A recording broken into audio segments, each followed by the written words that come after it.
Welcome, Kib. Man. Dude, I haven't called you Kib in a year and a half. That's so true, dude. What just happened then, do you think? I'll probably just nerves. You got nervous? Yeah, you're a little glitchy. That's not on my end though, man. My internet's flawless.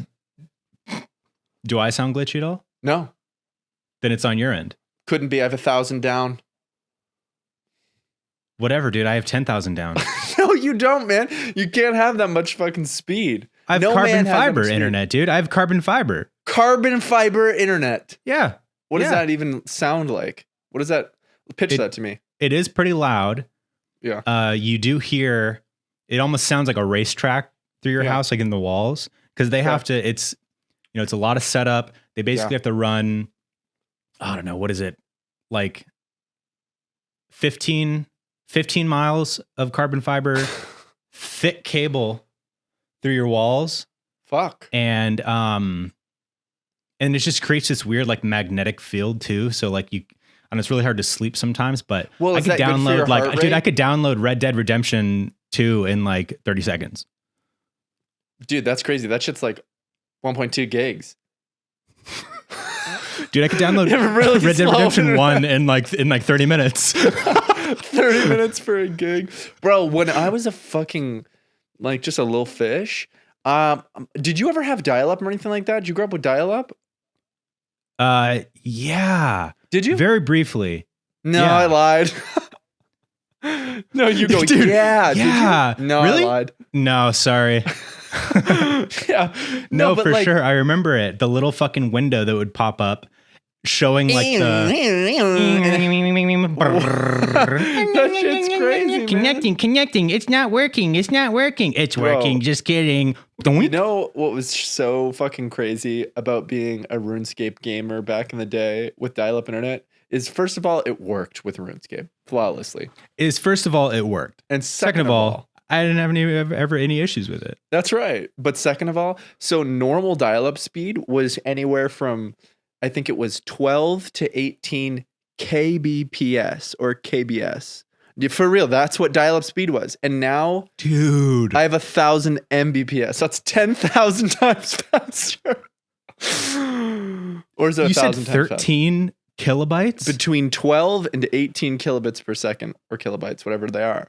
I'm not even joking. I was like, that is such an unbelievably small amount of information. Bro, dude, if I wanted to watch a 2-minute YouTube video, I would have to leave it loading overnight. And overnight to load the video. And it would, YouTube only allows a certain amount of buffer. By the time you woke up in the morning, you didn't care about that video anymore. No, not at all. But dude, I was very lucky. Like my friend at the time, that's also rural internet. There was faster internet than that. Like you have to live in cities. Yeah, and stuff I feel like that. normal dial up like in a city or a suburb would have been faster. I don't even know if that's necessarily true. Here's the thing. When I was young and we first got a computer and we had dial up, my friends were just getting high speed and stuff like that. And it was like between 1 and like 3 megs per second. And now we have 1,000 megs. You know what I mean? But dude, my fucking dial-up, and I was so proud of this because I knew what normal dial-up speeds were. I'd been to other friends who had dial-up and their internet was like 12 KB or whatever. Mine was like 48 or something. And I was like, man, I'm on the top of the fucking world right now, dude. Still you had no competition, dude. You had no competition. No one else out in the country had internet. Yeah, except my best friend Byron at the time, dude. My best friend Joe Byron. Joe Byron. Byron, Joe Byron. That's a cool name. Yeah, he's awesome, man. He was a short dude. He played basketball really well, and he was short, but he played really basketball. Short. Was he point guard? I don't know what he played, man, but I used to go to his games. He was center. And dude fucking looked up to Steve Nash because Steve Nash was a very short player as well. Steve Nash, yeah, one of the greatest. Yeah, one Phoenix of the greatest. Suns. Yep, Phoenix Suns, dude, and that's where I'm at now too. Is Phoenix. So Phoenix it's Suns. all full circle. I moved here drafted. for Byron. Yeah, but I haven't gotten in contact with Steve Nash yet. So yeah, he hasn't been really walking around. I've been on a bunch of hikes. And I haven't seen a single fucking person, man. You know what I mean?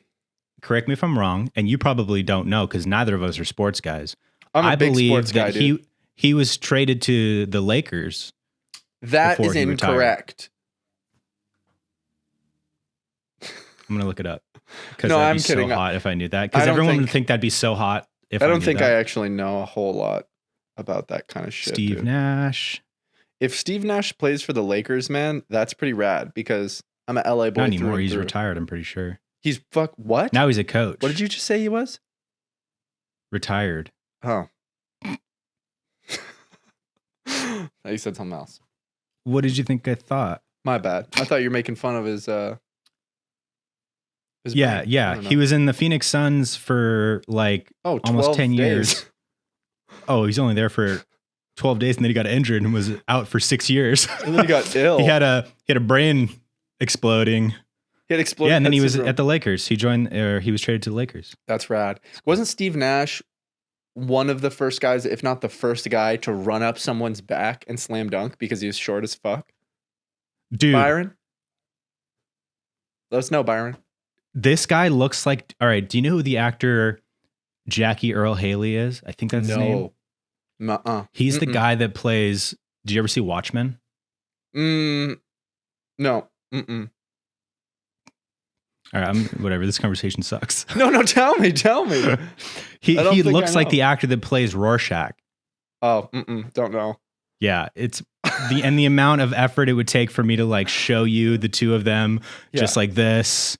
Oh, nice. It was super easy. Everyone. Thank you so much to our wonderful sponsor, HelloFresh, for sponsoring today's episode of Beyond the Pine. You guys, HelloFresh is one of our long-term sponsors that we love, and I use regularly, almost every meal. Dill is cooking HelloFresh right now. So you're probably wondering, what is HelloFresh? If you don't already know and you're living under a rock. With HelloFresh, you get farm-fresh, pre-portioned ingredients and seasonal recipes delivered right to your doorstep. Skip trips to the grocery store and count on HelloFresh to make home cooking easy, fun, and affordable. That's why it's America's #1 meal kit. The holidays are just around the corner, and HelloFresh makes this busy time of year easier than ever with chef-crafted recipes and pre-portioned ingredients delivered right to your door, so you can spend less time meal planning and prepping. With over 35 weekly recipes, there's something to please for everyone.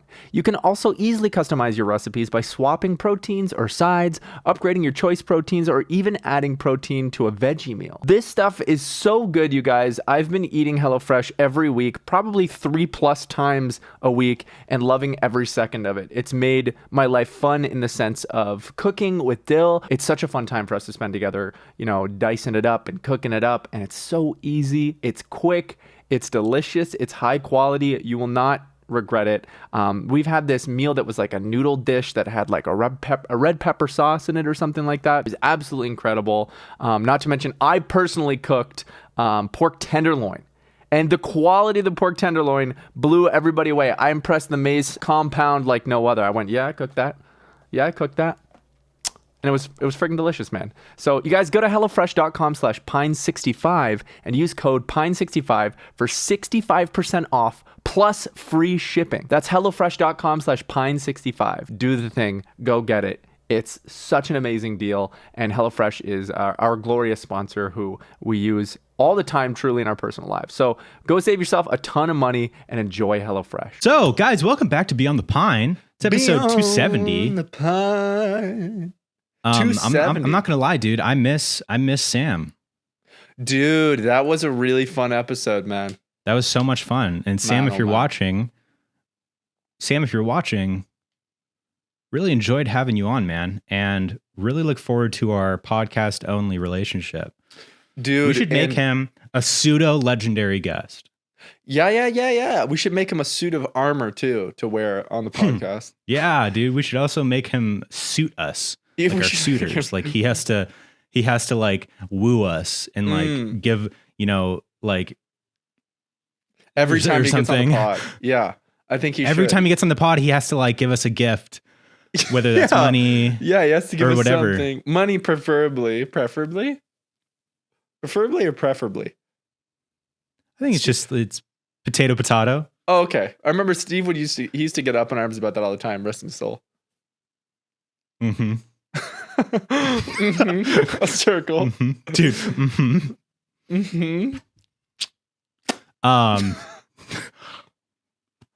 Oh, fuck. Dude, it's just so wet instantly. Speaking of Steve, dude, we've been playing Marauders. Fuck yeah. You're missing out. No, I couldn't be. I couldn't be missing out. Tell me a little bit about it, man. Give me the pitch of the game. All right, so check it out. Marauders. It is a hardcore looter shooter extraction game. So like Destiny? No. That's like just a looter shooter like FPS. Got it. This one it's hardcore, right? So you go in either on your own or with your crew, up to 4 people. Yep. You go into this map and you're in your ship, and there's different ships you can get. Sick. You're in space, and there's a central space station, whether it's like a port or like a naval base or an asteroid mine or like a terraformer station. There's like several different like stations. And so you and everyone else on the map spawn in your ship at the same time, and then you have to fly into that space station. But there's like, you could fight each other out in space. There's also like other ships that like bigger ships that you can breach, because you can like get out in an escape pod and like fly out in space and breach other players' ships, or like the AI ships, like a merchant ship, which is like a big ass ship with a bunch of loot and shit. And then you get to the central space station area, and then that's like the actual raid. So it's like the whole big map, and you have to fight the other players. And there's also AIs, like different levels of AIs. Like some of them are just like random AIs that are easy, and then some of them are like Navy commandos that have like amazing gear and armor that like they can actually fuck you up. And do they drop good shit?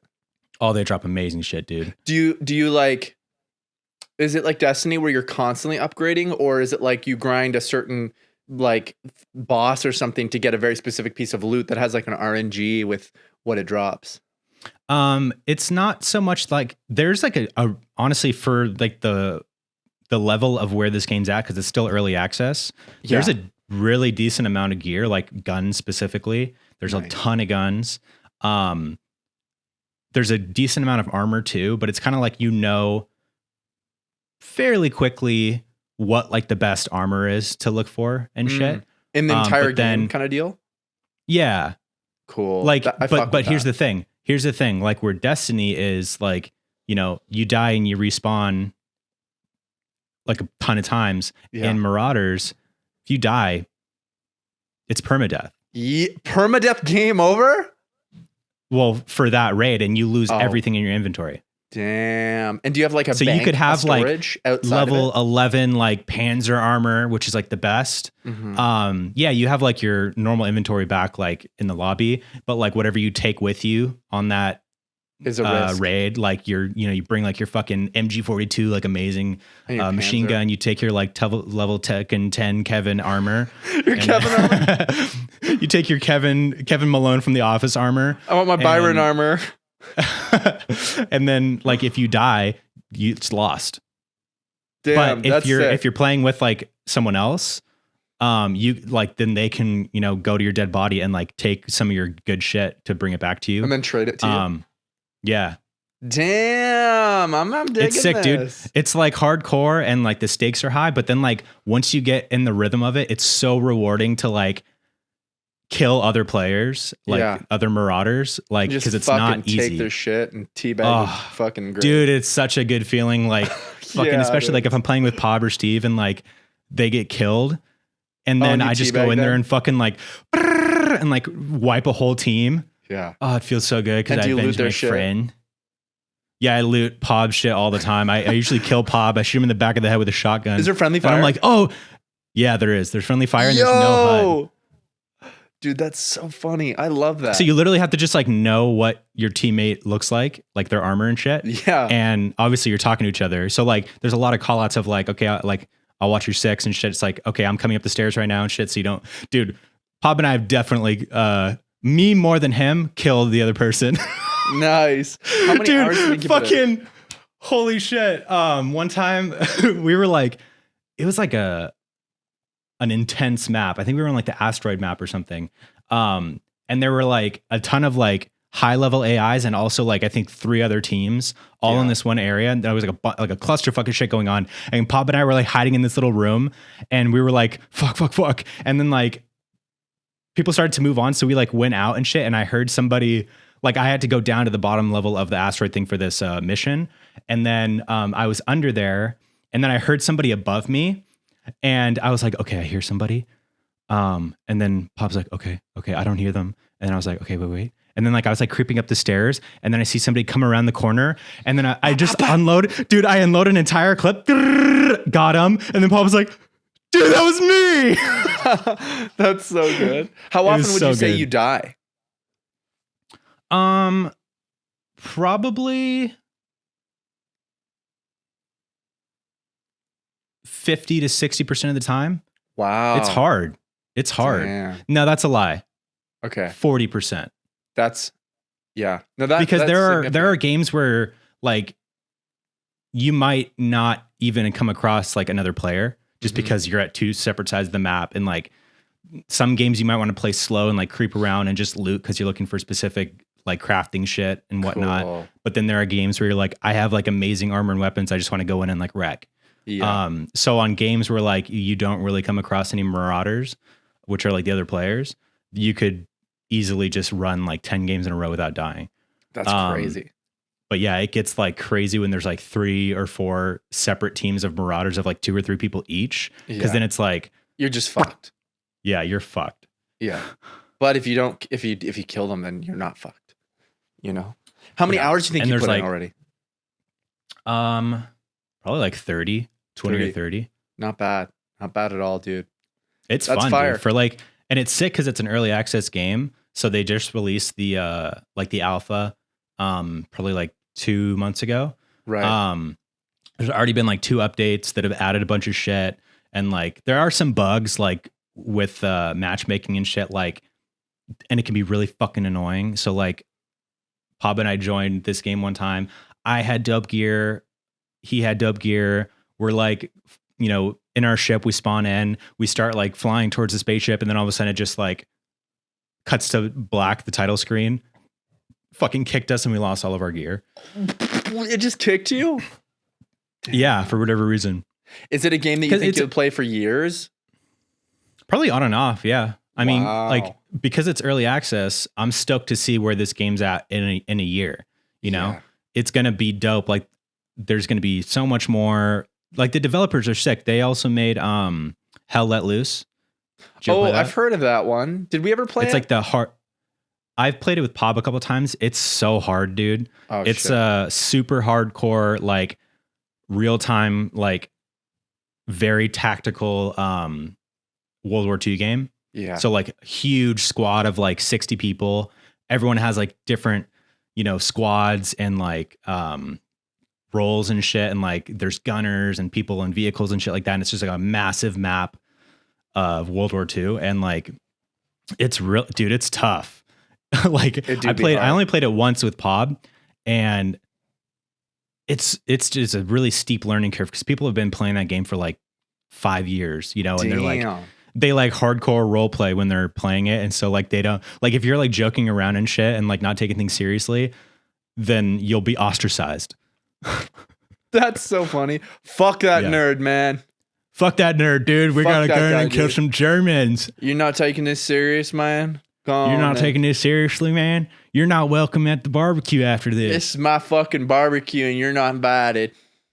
This is my fucking barbecue and you're not taking me serious? This is my fucking barbecue and you're seriously not taking this serious? This is my fucking barbecue and you're gonna come through here and try to eat? Eat my barbecue? Eat and skeet? Don't skeet on this barbecue. Why don't you skeet off, man? Hey, bang, bang, skeet, skeet. Get out of here, bitch. That's what I said to him. And he said, what did he say? And then he said, look, can you kill the I'm just trying to find my son. What do you think we're eating, dumbass? Hey, dumbass. And what do you think we're eating, dumbass? And what do you think we're eating? And what do you think we're eating, dumbass? And what do you think we're eating, dumbass? Instantly turned the British. And scene. Hey, get the hell out of here. Ooh. Scene. Man, are we loving my camera right now, dude? I've got the Black Pro Mist on, half Black Pro Mist, which is a little strong, I think. I think I could have gone with the quarter, but no, I've grown to love it, actually. At first, like you said, maybe you're like maybe tad too much, but the longer I look at it, the easier on the eyes it is. It's really easy on the eyes. It's soft, it's pleasant, it's nostalgic, it's vintage, you know. And then we've got I am rolling film. You are rolling films. We have to get this in one take. And then I decided to sit on the couch today because I was like, this is going to be a more fun experience. And you know what? It totally is. For some reason, I just feel like it's pressure, baby. Yeah, it's fun to like change things up, do things fresh, and it'll make you excited. Here's how you should light this. Okay, I got it. This is, I can do this too. Is that a Philips Hue? This is a Philips Hue, but I have an overhead that's not. But there's a lot of Philips Hues in this room. Check this out. Audio listeners. I would say kill the overhead. Okay, I would have to get up so that you can. No, it's okay. Better? No. Better? That's cool. Really? Yeah, I like that. So here's what you need. You need more contrast on your face. So that's why I'm saying if you kill the overhead, then that'll allow you to control the lighting better, because that overhead I imagine is it's going to be really like dark, guys. Check this out, though. I'm going to do it. I'm going to listen to James. Check this out, guys.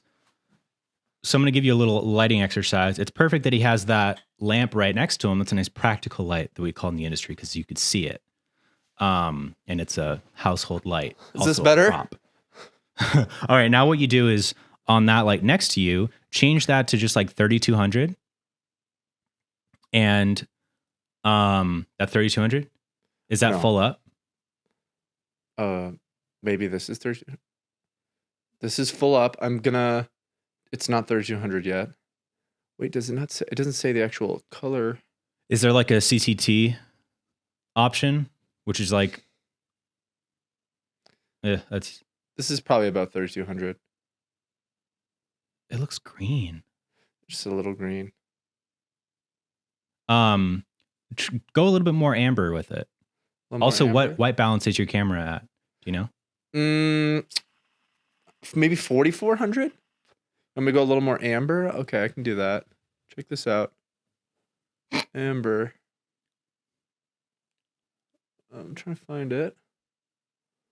I'd be more in the reds. Okay, that's pretty amber. Yeah, that's cool. That's cool.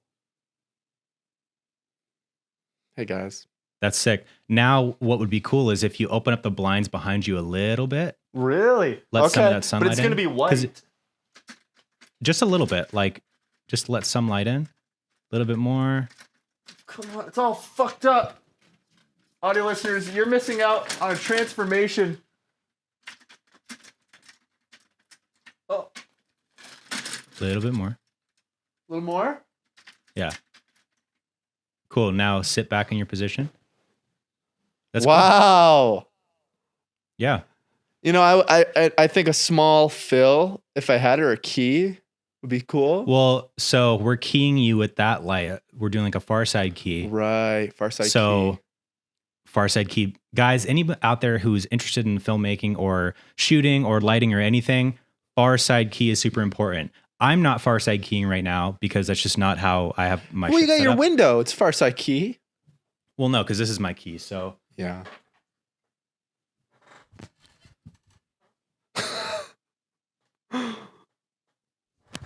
That would be like a far side key. Nice. Look at that wrap around your arm, dude, making you look so incredibly sexy. Guys, audio listeners, James is looking really sexy right now, if you're wondering what we're doing. Thank you, bro. He's totally transformed it. I had a very flat look. Now, this is still, you know, it's pretty cinematic. Is it a little underexposed, James? Or is this what you put right in the film? I mean, you probably, right? You just grade it? Oh, fuck, dude. The cops are here. Yo, can you hear that? Was that a random timing, or did you hear the sirens going off in the background? No, I didn't. No, there's sirens going off, and like they're, and you're like, oh fuck, the cops are here. That's so this funny. Is fire, dude. Yeah, so this would be like, yo, this more is of fire. This is fire, dude. This actually looks so good, man. Yeah, I actually really like this one now. I like that. It's definitely dramatic. I liked what you had a lot because it really leaned into how dreamy it was and you were the focus. Yeah. I mean, this is sick. So basically with this, I have the far side key over here, right? So a far side key is if you're thinking about like where camera is, right? So a normal, like how they teach you with 3-point lighting, is your key is where the camera is more so, either side depending on where talent is, and a normal key light would be like a frontal light on them. A fills for the shadows, either at the left or the right. And then you have a fill for the shadows to bring that up a little bit, and then you have a hair light or a backlight. So for me now, the backlight is the window, as you could see on my shoulder here. I'm getting that nice backlight, that nice edge, because basically the reason to have a backlight is for edging, and you want to edge for at least 3 to 4 hours a day. At least, yeah. If you want to be a filmmaker. Right. So the backlight or the top light or the edge light just creates a little bit of separation, a little bit of contrast from your subject to the background. A little bit of contrast. Because if I just had these frontal lights, then it would just be blasting light on the whole set. Like I was doing. Set, by the way. Like what you were doing. Right. That's why I never like to use like the overhead lights, because it's just too bleh. Yeah. I honestly only kept those on originally because I just thought there wasn't enough light for my camera. But it goes to 2.8. It just gets grainy, but it actually doesn't look too bad. That light, that's all the way up, the highest level it can be. This shade's blocking a lot of the actual light, though. Like, it's really. I would say one thing you could do is just have another light off camera, like honestly, even on the other couch right there, pushing more light from that direction, because then it would still be like motivated by the practical. So I fucking have that. Check this shit out. Let's go, guys. We're doing a little lighting demo. We hope this is exciting for you. I love it. I love lighting. Big freak for lighting. But yeah, back to key lights. The way to do it is a far side key. Look at that, guys. So you're shooting here at this angle, right? So you want the key coming from the opposite way. So you get this nice edge light on their face, and then you have that contrast there, that line of contrast. And then over here, oh my God, I'm gonna burp. Film bitches. You want still like some exposure and some fill, but you still want to see that contrast. So that's why I switched that light to more like to match the tungsten. And so now there's still like contrast on my face. It's just more dynamic. It's more interesting. Once you learn about like far side key and like shooting into the negative space on someone's face, I guarantee every single thing that they call that shitting the bed. Shitting the neg. Every single thing that you watch, you're going to notice that that's how things are actually filmed. Like, so do they usually shoot into the neg? Yeah. Really? That's so interesting. Every single thing you watch, go watch any movie or show or anything, you will see this type of lighting where it's not. Am I shooting the neg? Yeah. Nice. Because if you see where your camera's at, you're shooting into the corner of the couch, right? And so your body's not, facing the camera like this. You're at an angle like this. The fucking lighting on you. This is such a funny segment, but I'm loving it. That's crazy. So here we are. Perfect framing. Perfect framing, perfect lighting, perfect exposure. And let's roll it. Rolling. And we got it. Cut. Guys, that was lighting with James. And James, I really appreciate that because I love what you do. And this looks fucking fabulous. Like, this is ready for color grading in my maximum opinion. And on the note of filming, you guys, James and I are working together on a music video shoot, not for Vine, but for another artist in January. And I'm flying out in January. No. I'm just kidding. I'm kidding. Okay, I was like, Jesus. I wanted to panic him there for a second. No, this coming month in the beginning of the month, we're shooting a music video for another artist, and your boy James wanted me to AD this, and I'm really excited about that, dude. It's gonna be so fun. Yeah, it's gonna be so fun. Oh, it's gonna be so fun, dude. Honey, I'm home. Today's episode is sponsored by PayPal Honey. How do you feel about holiday shopping? How early do you start doing it?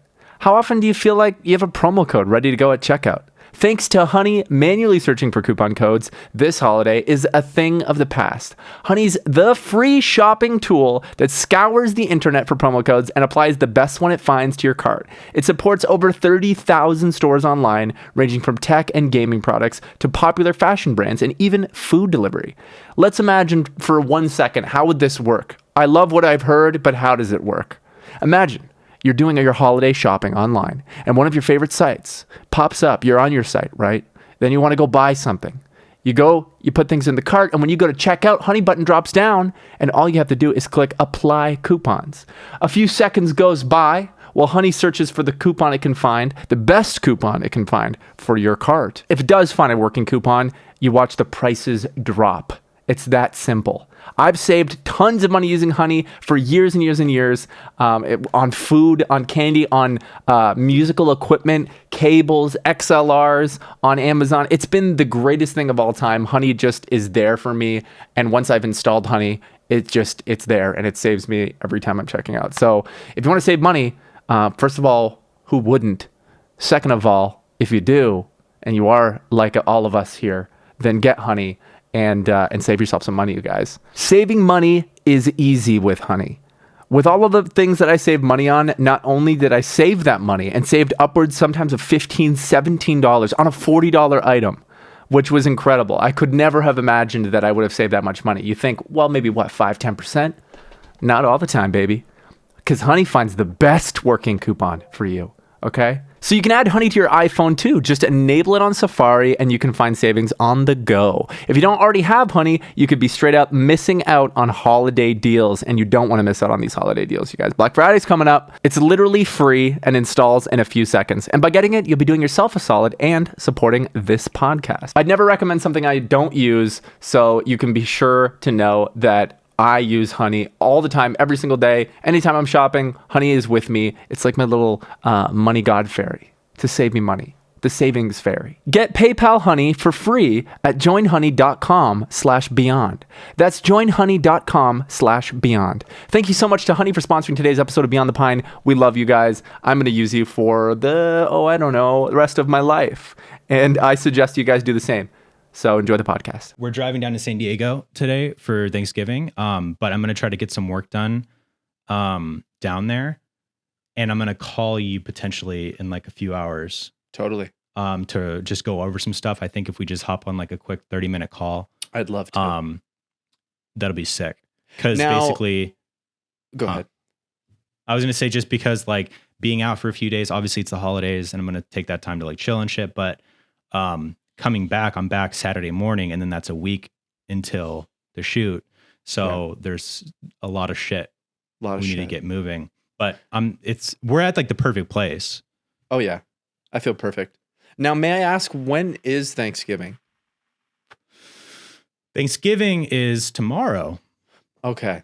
That makes a lot of sense. That makes so much more sense. Are you spending it are you going to be at the girl's house? Yeah. That makes a lot of sense because I thought it was on Saturday and no, it never has if been. I would it's cook always with her on tomorrow, a Thursday. And I hesitated. I was like, ooh, let me see I gotta see what I'm doing tomorrow. Bro, that's so funny.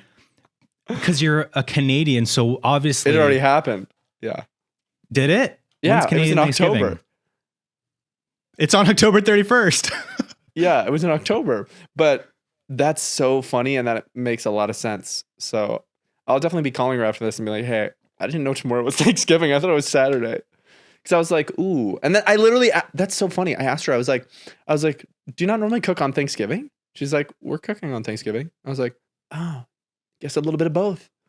I didn't say that, but I was just like, okay. That's so funny, dude. Bro, dude. Okay, so little America lesson for you, my friend. Thanksgiving's always on the last Thursday of November. Wow, no matter what? No matter what. What if no matter what? What if there's no matter what? What if there's like a famine or something, or like a I don't know, man. Doesn't matter. Gas price is way too fucking high and everyone's freaking the fuck out and like protesting. Like, do they still do it? Doesn't matter, man. If there's one thing that you don't get in the way of with Americans, it's our American holidays. What if the president dies? Fuck them. Gonna still eat? We're eating, baby. Still gonna eat, man. Still gonna depends have on who that the president pecan is. pie. Depends on who the president is. Right. What if it was my friend Byron? Byron. What if it was my friend Virus? What's my friend Virus doing today? I bet. Dude, that's awesome though that it's tomorrow, and that makes so much sense. You know what I mean? That's so funny. That is so funny. That's so funny that you didn't know that, but it also makes perfect sense that you didn't know that. Right. But it's still so funny. Speaking of Thanksgiving, I had a little fun little game I think we could play.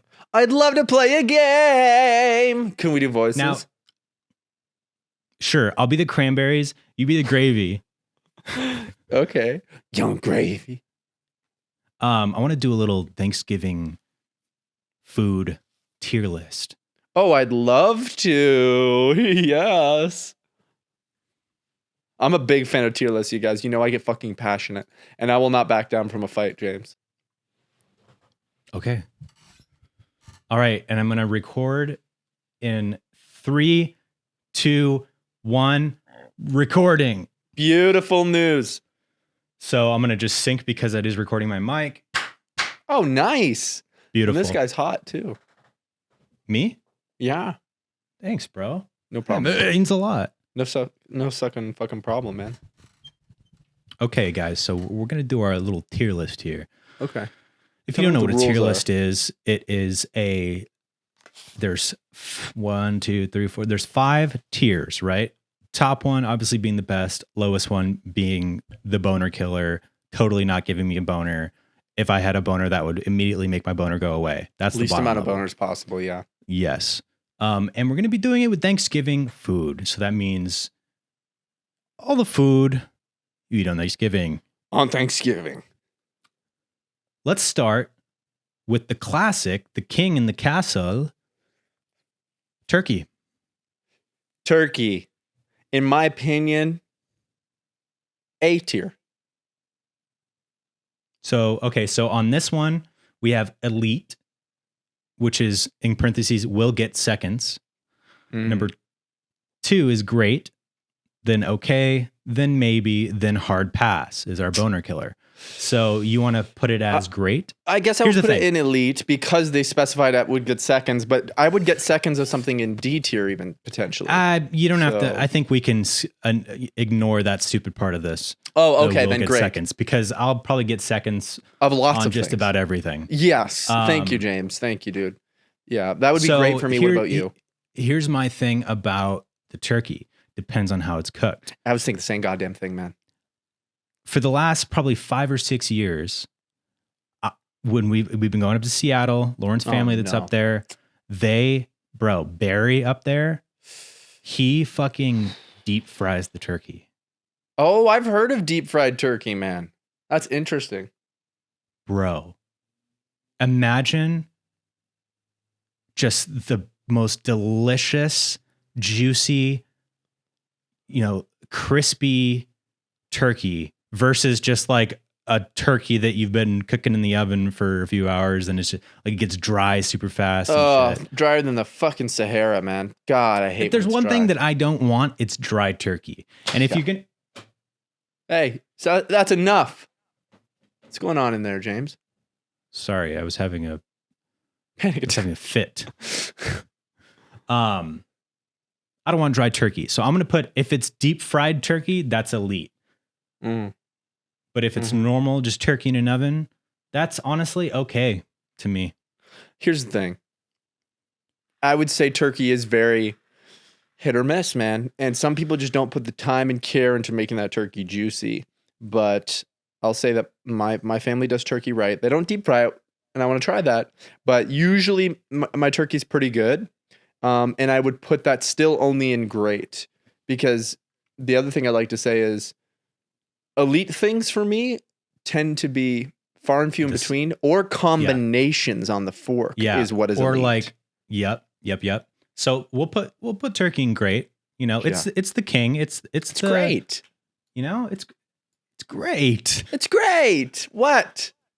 What, dude? It's great. I love turkey. It's great. It's elite. So I'm just going to go in order with the items here. Pumpkin pie. I'm going to stop you right there. That's elite. Yep. Thank you.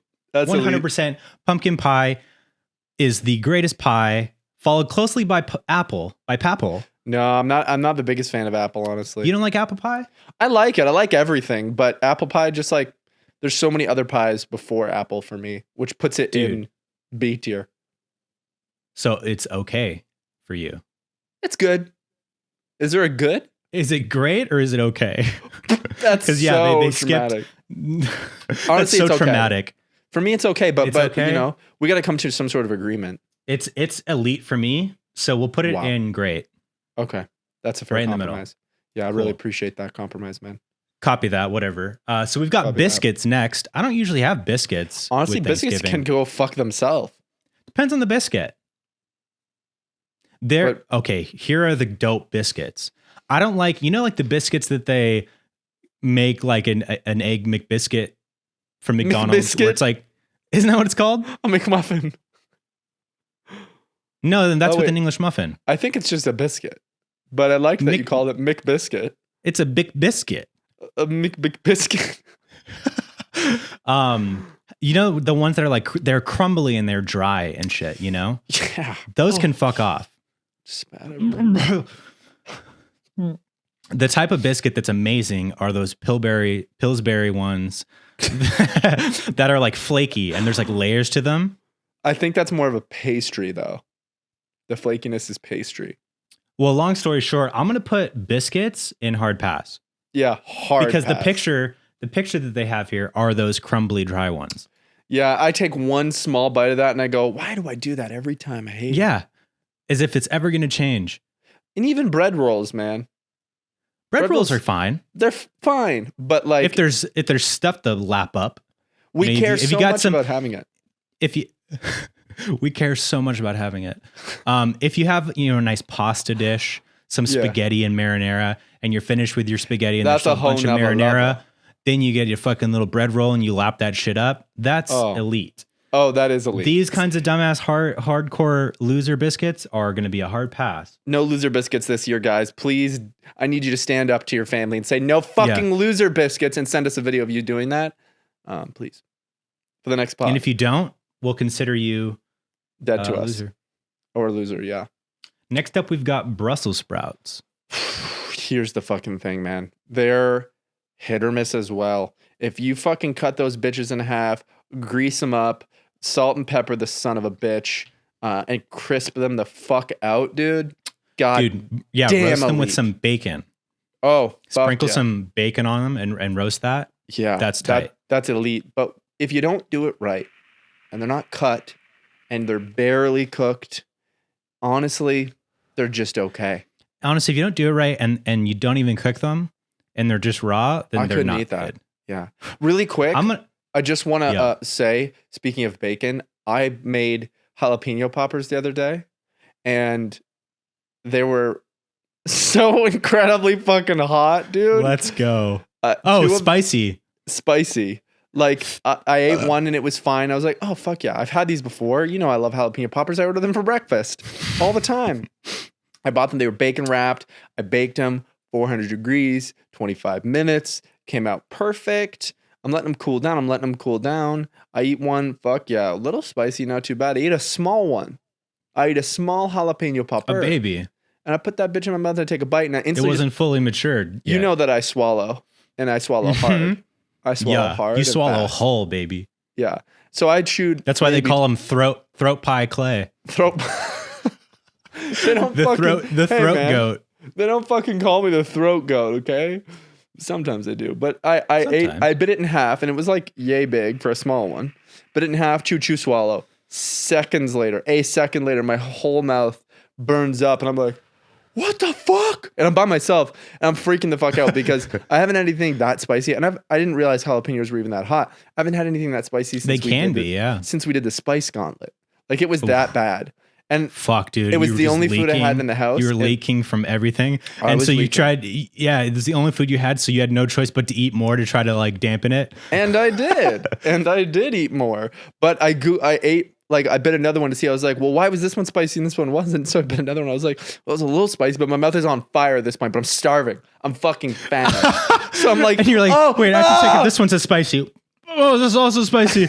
Yeah, that's exactly what happened. And then I ended up Googling of the 12 that you had, you just ate half of each one. Almost. What I did was I Googled it to see, is there a difference in spice with jalapenos based on size? It says the small ones tend to be way spicier. And I was like, that makes perfect sense because that's exactly what fucking happened, James. And so that's like baby snakes. If they bite you, usually get more venom because they don't know how to control their venom. And so I ate a big one. I was like, perfect. I let my mouth cool down. And it's still hot. And I'm like fucked at this point. Like I know my stomach is no good. If I eat one bite of something spicy, even like a hot wing that's too spicy, I'm having diarrhea at 2 a.m. You'll have then at 5 diarrhea. a.m, then at 9 a.m. And that's no jokes. And so I ate all the big ones. And then I was like, I'm still really hungry. So I try another small one and the same fucking thing. And I fucked my whole stomach up. It's still recovering. And you know what happened? I woke up in the middle of the night and I shat my fucking soul out, dude. I prayed to God. I prayed to God on that fucking throne, and I blew that toilet's back out. Let's go. You're goddamn right, dude. I blew that fucking toilet's back out. Dude, I fucking broke its knees, man. You know what I mean? Dude. I dislocated that fucking toilet's jaw with my asshole. Dude, by the time I was done, the fucking seat of that toilet was off like this. This is oh my God, dude. Because you ran in there at such speed, ass first. Yeah. You sat on it and it immediately went. Yeah. And then I just so you were. Oh! Right, I prayed. That's me. And then your neighbor's just here. Is there a wolf? Honey, I think there's coyotes outside. No, it's the neighbor blowing the toilets back out, dude, as he does. You know, as he does. He's proud of me. He's a great kid. Anyways, you know, spice came up or something came up, so I just thought I wanted to share that story. That happened like 2 days ago. My stomach's still fucked. Still completely fucked. You'll be all right. I don't know. Yeah. Have a Tum. So Brussels sprouts, we'll put in maybe. Maybe, yeah, because that's perfect. Because that's like, who fucking made it this year, bitch? Yeah, exactly. And I think maybe we'll make our maybe tier like not maybe as in like maybe I'll have it, but maybe as in like depending on how it's made. But I think it speaks for itself. Like it is. It's like maybe I'll have it if it looks good. Right. Exactly. We don't need to reinvent the wheel. We don't need to change the rules. Yeah. We don't need to reinvent the wheel. Sorry, dude. That's my bad. No, you're good, man. I'm forgiven. All right. Next we have squash. This one time. What do you think about squash? Squash? Honestly, my mom makes peppermint squash like a motherfucker, dude. Like a bitch. Cuts that bitch in half. Brown sugar on the inside, a bunch of it. Butter. Cover it in tin foil. Put it in the oven. Marshmallow. Bake it. It literally becomes... it doesn't need the marshmallow if you do brown sugar. The marshmallow makes it like too desserty. Have you ever been just too damn high? We've all been there. With today's weed, sometimes it's a dangerous game. Dadgrass, on the other hand, is reviving the pleasure of casual smoking, so you can chill out without the stress. Not into smoking? Try out their tinctures or amazing fast-acting new gummies. Dadgrass is legal, organic, smokable hemp that relaxes your body and mellows out your mind. Their 100% organic pre-rolled joints, tinctures, and gummies are very low in THC and high in CBD, you guys. So you can enjoy the effects of CBD while keeping a clear head, which is very important for me because I don't like to be too blasted. And now they offer a variety of products so you can toke or dose just the way you like. From their CBD tincture drops to newly launched CBD gummies in flavors like classic blackberry, ginger, good time hibiscus, lime, and nighttime midnight berry. You can chill out without getting stoned. And Dadgrass didn't forget your furry friends. They also just released CBD dog bones, so everyone in the house can enjoy. All of Dadgrass products are federally legal for ages 18 and over and ships right to your door anywhere in the US. Whether you're looking for a new buzz or a chill way to enjoy an old favorite, Dadgrass will leave you in a euphoric mode. And right now, Dadgrass is offering our listeners 20% off your first order when you go to dadgrass.com/pine.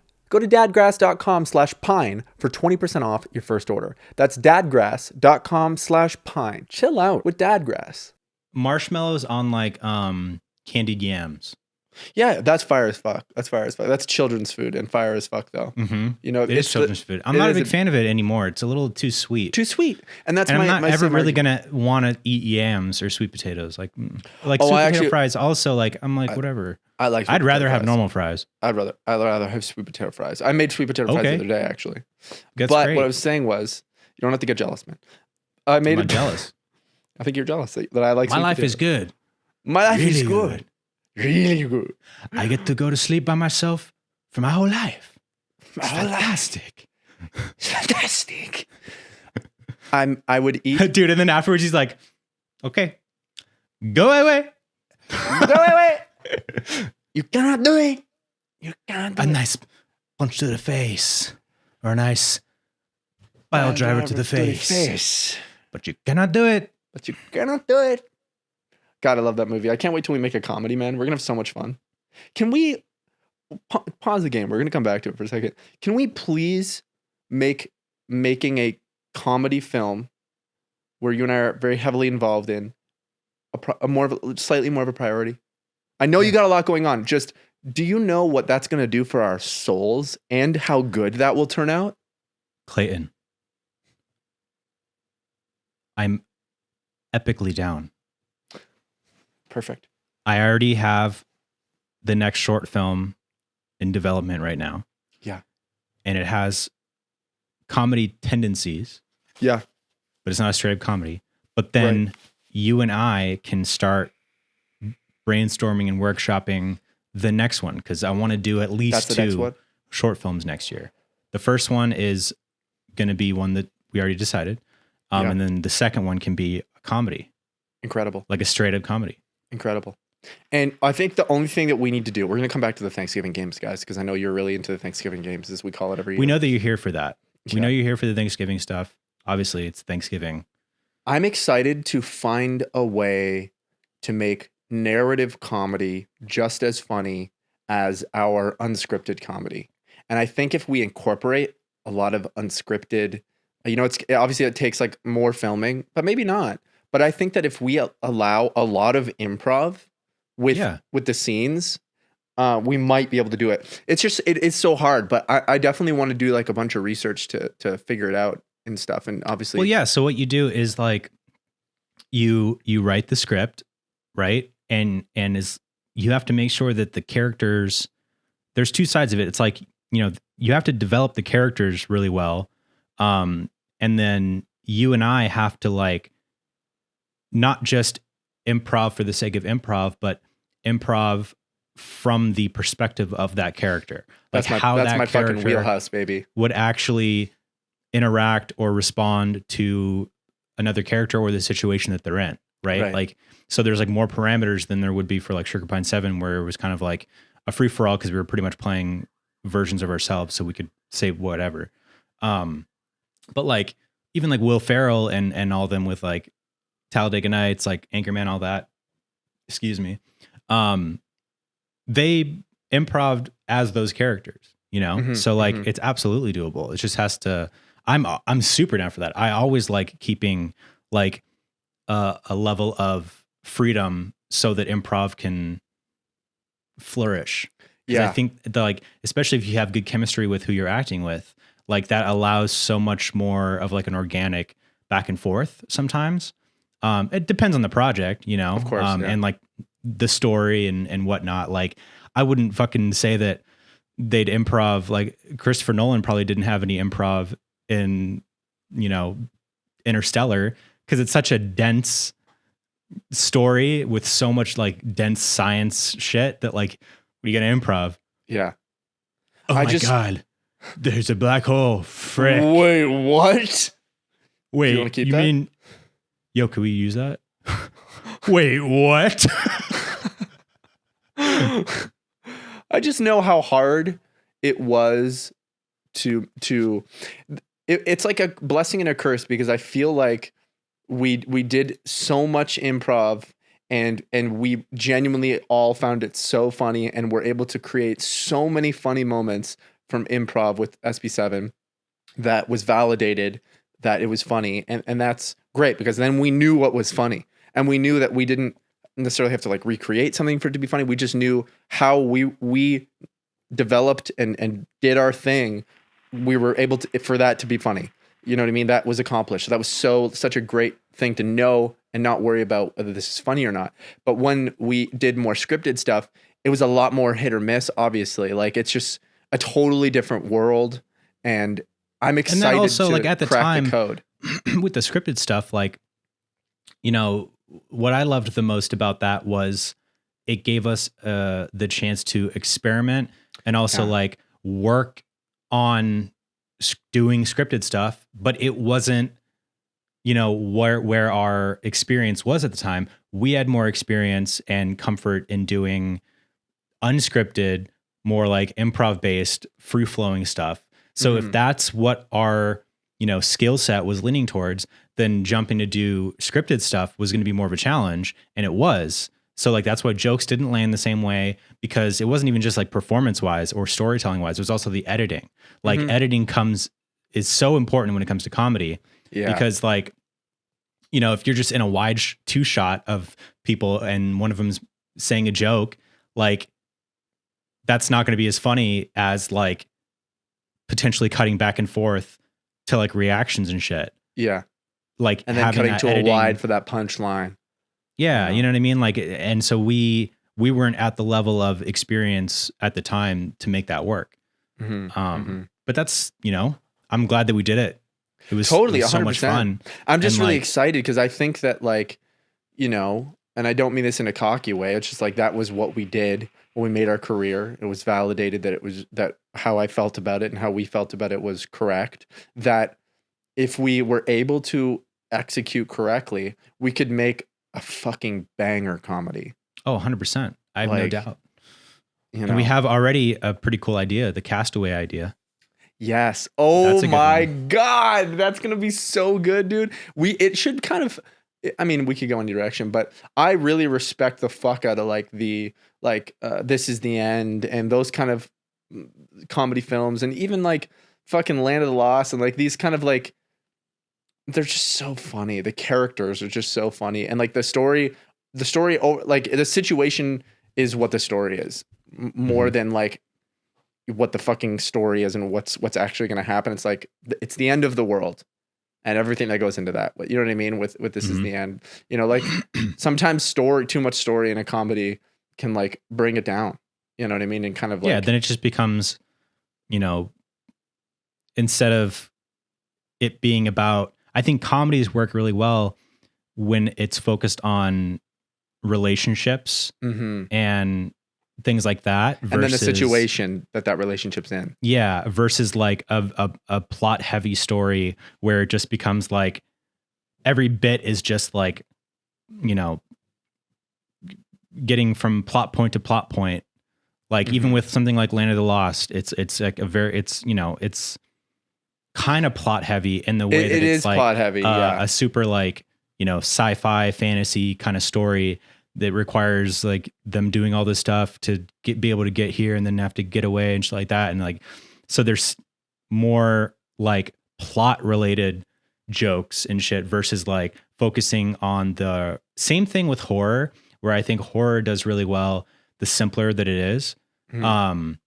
I think comedy does really well, like the simpler it is, in the sense that it's focusing on like, you know, there's a simple kind of conflict or direction that the story's going, goal, and then focusing on the relationships and the interactions between the characters during that story is like the key, I think. So we could I totally agree. I think that Land of the Lost, honestly, and I know my opinion's a little different because not everyone loves it as much as I do, but I think that film kills it because of just how funny and how stacked they were with Will Ferrell and Danny McBride, like fucking home, even Chaka. Like, I think that they were able to be so incredibly funny so often throughout the story heavy film that like they'd created so many opportunities throughout this long, kind of more complicated narrative for a comedy. There's so many opportunities and situations for them to be so incredibly funny and ridiculous throughout it that like you're so excited to see the next funny thing, and if you've already seen it, you're like, I can't wait for the scene at the end. And there's so many funny scenes up to that point. It's like you're constantly rewarded for watching it with how funny these moments are and how ridiculous they are. I think they kill that. But like Pineapple Express is kind of a good example of too much story, and I love Pineapple Express. I think Pineapple Express is top tier. Like I as far agree. as that type of comedy, like Pineapple Express. Well, here's a great example of a plot heavy comedy that I think is it's top 3 for me. Rush Tropic Hour. Thunder. Right. Oh, I mean, yeah. No, I was joking about Rush Hour, but Tropic Thunder like might be number 1. Dude, Tropic Thunder is like so fucking good. But Every time I watch it, I watch the entire movie. Oh, 100%. So for the sure. The more stacked it is with, you know, like they can rely on. But also for sure. But if we're talking about like us doing a comedy, we have to simplify it so hard. That's why I'm saying, you know, because with like horror, like I was saying, it does better when it's simple. I think with horror, that's true for both a short film and a feature film, because then like with horror, like you there's so much room for error as far as like not being able to stick the landing if it's too complex of a story. Mm-hmm. Like the only example I have of, not the only, but like one of the main examples I have of a horror film having somewhat of a complex story, but absolutely sticking the landing is Hereditary. But because that's a masterpiece. Like it's a masterpiece. It's hard to even compare those movies because they're just so fucking like beyond.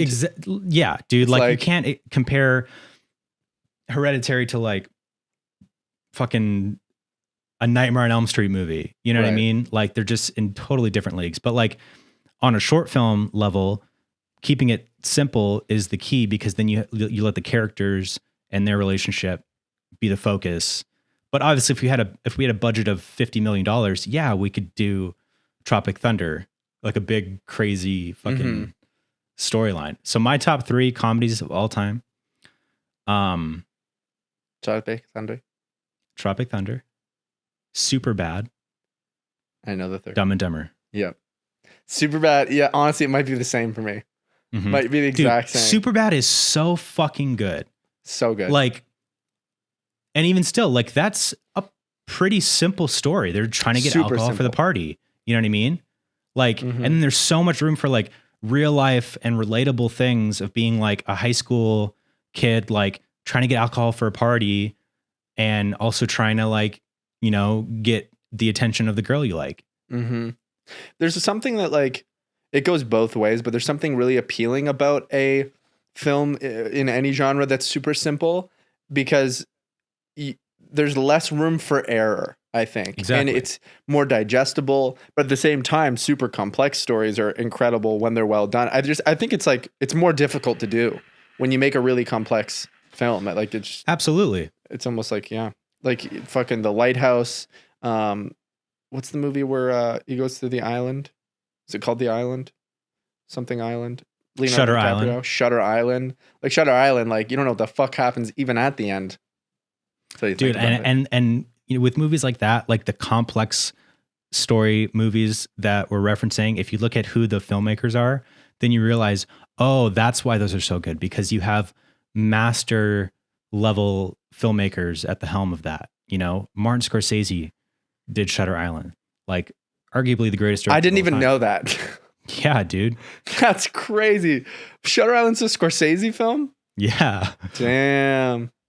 And he killed it. That movie's incredible. And like The Lighthouse, Robert Eggers? Yeah, Robert Eggers. I thought that was the dude who won. I think he's Spanish. For some reason, I thought that was Alfonso Cuarón. The Lighthouse? Yeah, I don't know why. I thought it was that's Cuarón. Robert Eggers who did The Witch. Right. That's exactly right. What did Alfonso Cuarón actually hasn't done that many things, right? He's done a couple fucking bangers, but I remember looking him up and he hadn't done a ton. Things that I knew and liked. The last film I think he did, at least that I can recall, is Gravity. Right. Which won Best Picture, I'm pretty sure. Yeah. Gravity's fucking crazy. Let me look that up. Alfonso Cuarón is fantastic. Also, Alejandro Iñárritu, who did The Revenant. Dude, The Revenant is a fucking masterpiece. That shit'll fuck you up. Yeah, Alfonso Cuarón. Yeah, he did Children of Men. Oh, he did Roma. That's right. Roma. That was his and most he won recent for one. Roma. Yep, that's what I was thinking. He has won 4 Oscars. He won Best Director, Best Cinematography. Best Directing, Best Cinematography for Roma. And then he won Best Directing, Best Editing, and Best Picture for Gravity. And he won Best Good Dick at the AVN Adult Video Awards. Best Good Dick. Yeah. Yeah, that's crazy. Yeah, man, I'm so incredibly down and excited to develop a feature script with you. Feature script, sorry, a comedy short film, not a feature, but eventually. Yeah, when do you think you want to do a feature? Before I'm 30 years old, so I have like just under 2 years.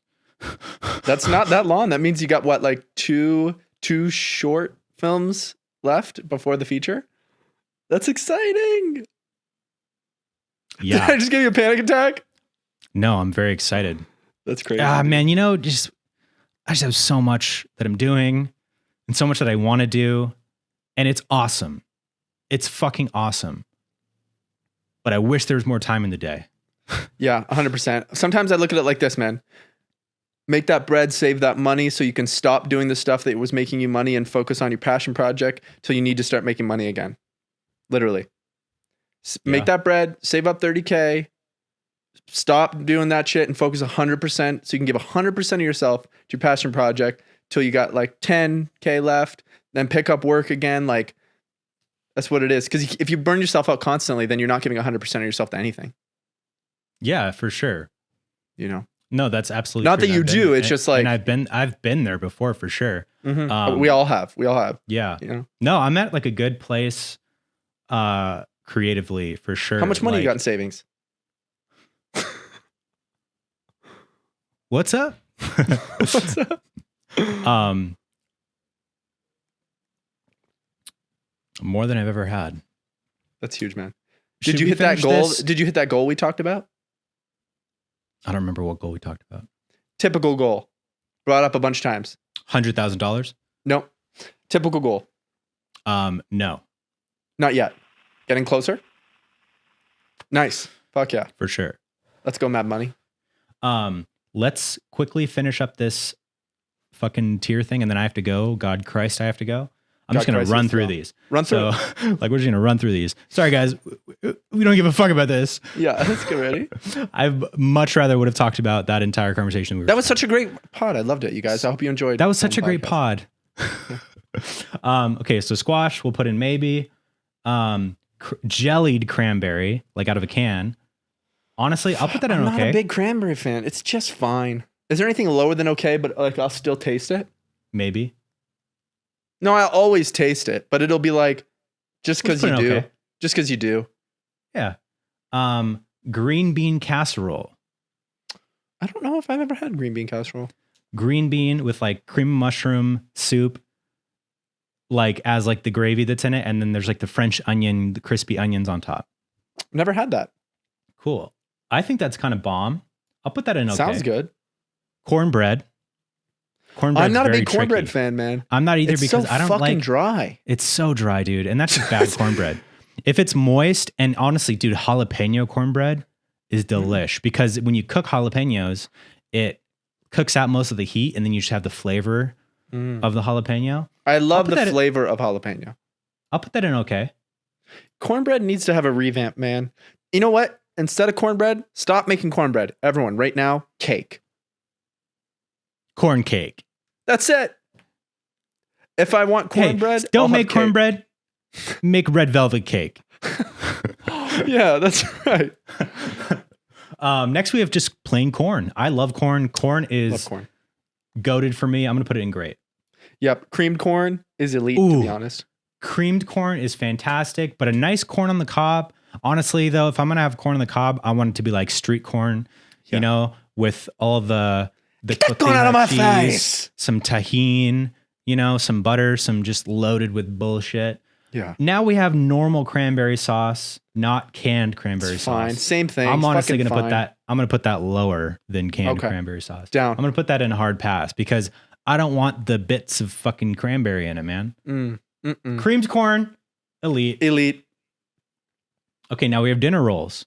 We kind of already talked about dinner rolls. Fine. They're necessary, but they're not as... It's like I always wonder why, but I always eat them. And with butter, it's good, and you dip it, and it's good. It's good.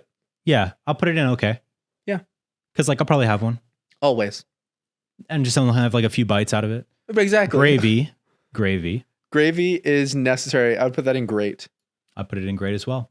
Because gravy, look, especially when you have a bunch of dry shit, smother that shit in gravy. Comes back to life. It reabsorbs. Yeah, reabsorbs and comes back to life. Ham? Who the fuck eats ham on Thanksgiving? Dude, I find that most people do that in America. That's weird. We don't have fucking ham on Thanksgiving, but ham's... That's weird to me. Ham's good. It's weird to me too. I agree, but I've just seen it. I don't, as far as pork goes, I don't ever eat ham. You know what I mean? Like I'm never going to have like... You don't want a holiday ham? Nah. It's just okay to me. I'd say it's good. Is there just a good? I'll put it in maybe. Because like if it's there next to a deep fried turkey, I'm eating the deep fried turkey. I'm not going to take even a sliver of ham. Yeah. I have a perfect way to recap my opinion of all of it in a quick way when we're done. Just remind me that. I forget. Mac and cheese. Depends on the mac and cheese. It totally depends on the mac and cheese. Huge mac and cheese guy. Yeah. A lot of the times though, with like Thanksgiving mac and cheese, it's not like amazing gooey fucking rich mac and cheese. It's like kind of dry. Get that soupy mac. Actually, I like dry mac and cheese. Well, not dry, but like when it's thick.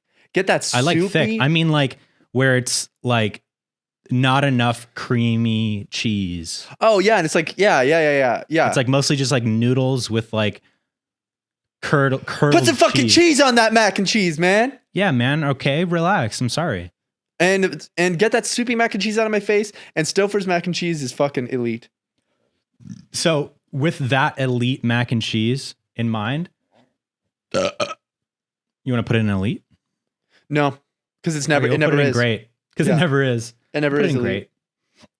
Mashed potatoes, elite. But they miss sometimes. Everyone's fucking dumbass family, all of you at home, every one of your fucking family members thinks that they make great mashed potatoes, dude. I'll tell you this right now. I've had everyone's fucking great mashed potatoes. Everybody's family thinks I make great mashed potatoes. They're just okay. My mom makes the best mashed potatoes. I literally will eat an entire bowl You're of it. literally taking that same perspective. No, here's the thing. I think that with mashed potatoes, you need to milk, butter, add more whip cream. Whip them with a fucking more cream than you think because it's always going to come out dry. Yes. Add a little bit more cream, a little bit more milk, a little bit more butter. You want it to have a smooth. Okay, so here's my thing. Texture wise, I think instant mashed potatoes are king. Texture wise, because they're designed to be the perfect like smooth whipped kind of mashed potatoes. Whereas if you just make from scratch mashed potatoes, it usually turns out too clumpy, too dry, like too like solid. You know what I mean? And I agree with you, James, but my mom uses a fucking cake blender thing and turns them into the fluffiest, moist, almost like... Yeah, I usually just make them in Blender on my computer. I make them in Blender, but they're called whipped potatoes, she would say. They're amazing. Whipped potatoes? Whipped potatoes. So whipped potatoes? Whipped potatoes. So we'll put it in great. Yeah. Next we have red wine. That's going to be a hardcore elite. We love red wine. Roasted vegetables. Get them off the list. With your fucking vegetables. Because it totally depends. I love roasted vegetables, but like it's kind of boring. They're usually never that good. You know? They're only good at the restaurant. Scalloped potatoes. I used to like scalloped potatoes as a kid. Yeah. Not so much anymore. I'll put that in maybe. I would put them a little higher. I would say they're good. We'll they put 'em in are okay. good. But Put 'em in I don't okay. crave them. But they're good. Yeah. Sparkling juice? I'm sorry. Is this a tier list for kids? Yeah, and elite. Sparkling juice. Yeah, gross. Hard but pass. Elite. Definitely gross, but elite for sure. Stuffing, elite. Elite. Stuffing is like the elite. Stuffing is elite, and I'm going back for seconds, if not thirds. Yeah, I'm always unfortunate. Why don't people make more stuffing on Thanksgiving? Every time there's Thanksgiving, there's never stuffing. Enough, dude. And I always have to take 10 times less than I want. And I am so mad because I see it and I'm like, dude, if I made Thanksgiving dinner for you guys, there would be a mountain of Thanksgiving stuffing. Dude, one time in college, I was so poor, and all I had in my cabinet was a box of instant stuffing, and I made that for dinner, and it was incredible. Yeah. No, that's incredible. Recently, I went to the post office, and when I left, I said, "Have a Thanksgiving." I saw that TikTok, and that was real, and that was embarrassing. That's amazing. Thank you. And last but not least, we have sweet potato casserole. That's a maybe for me. I really couldn't give a fucking shit about it. I actually fuck with it. It's pretty good. I would say it's great. Whatever. We're done with this now. And guys, the moral of the story is, at Thanksgiving, no matter the rank, I'm having a bit of everything. Yeah. And except some things. I'm going to fill my plate with a bunch of different things, and I'm pretty much just going to eat just the things that I really like. And then I'm going to go back with that plate of still other food on my plate. I'm going to go back and get seconds of the things that I liked. And then when no one's looking, and when no one's looking, I'm going to throw it in the trash. Mm-hmm. That my plate full of sweet potato casserole and cranberry sauce and biscuits, I'm going to throw it in the trash. You know what? We should hang out because I would eat that for you. I'm the king of eating everyone else's leftovers. Well, I'm the king of the dead. I'm the king of the living. That makes me your king. Bow. You don't even know my real name. I'm the fucking lizard king. I'm the fucking lizard king. All right, I have to go desperately. All right, James, I love you. Have a happy Thanksgiving, my friend. Enjoy the time spent with your family and enjoy that food. And get thirds this year because our fucking metabolism is slowing down. So now's the last time to really fucking pound that shit down. Wolf it down, daddy. Guys, happy Thanksgiving. We'll see you next week. We love you.